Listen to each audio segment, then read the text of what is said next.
Konsultasi publik penyempurnaan rancangan awal rencana kerja pemerintah daerah Kota Ambon 2019 Selasa pagi digelar. Konsultasi publik ini dilaksanakan untuk memperoleh masukan penyempurnaan rancangan awal RKPD tahun 2019 yang saat ini sedang dalam proses penyusunan, telah dilaksanakan di Gedung B Lantai 2 Balai Kota Ambon. Rencana kerja pemerintah daerah disusun untuk menjamin keterkaitan dan konsistensi antara perencanaan, penganggaran, pelaksanaan, dan pengawasan. RKPD selanjutnya akan digunakan sebagai pedoman dalam menyusun kebijakan umum anggaran dan prioritas dan plafon anggaran sementara yang merupakan bagian yang tidak terpisahkan dalam tahapan penyusunan rancangan anggaran pendapatan dan belanja daerah. Hal ini dikatakan Wali Kota Ambon Richard Tuhanapesi dalam sambutan dibacakan Asisten 1 Mintu Pamahu di hadapan Kepala SKPD di lingkup Pemkot Ambon. Menurutnya, tahun 2019 masuk ke dalam tahap akselerasi di mana penekanannya akan pentingnya evaluasi pembangunan dalam rangka untuk menentukan program pembangunan yang harus diprioritaskan pada tahapan akhir pelaksanaan RPJMD Kota bertajuk Manusia ini.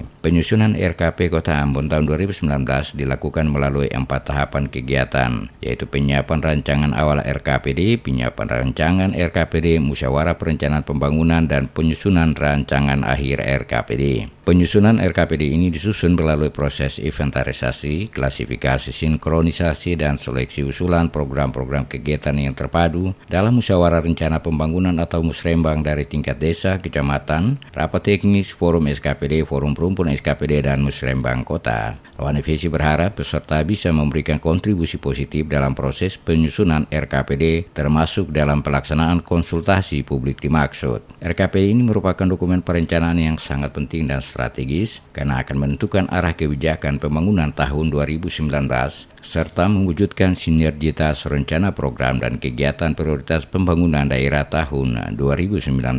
Selain sebagai pedoman untuk menyusun KUA PPAS, juga akan digunakan sebagai acuan dalam penyusunan laporan kinerja instansi pemerintah atau LKIP, laporan penyelenggara pemerintah daerah, dan laporan akhir masa jabatan, sehingga seluruh kepala SKPD harus menyelesaikan target-target yang belum tercapai dalam RPJMD melalui program kegiatan tahun 2019.